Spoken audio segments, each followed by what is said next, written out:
Hi friends, welcome to my channel. Today in the video we will learn how to make a flying rocket out of paper. As materials we will need 1. A piece of black colored paper, 2. Super liquid glue, 3. And the touch of the hand. In the first step, the black colored paper must be of square size. Then the paper should be folded with 2 fingers. Follow the rules shown in the video.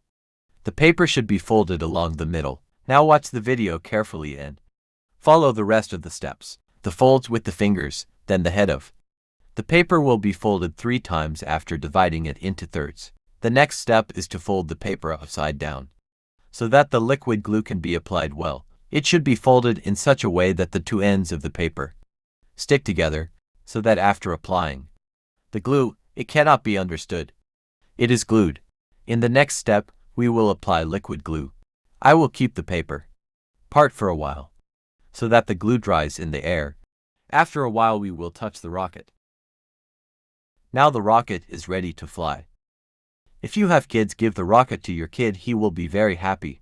And if there are no children, you can try to fly the rocket yourself. You will have a lot of fun.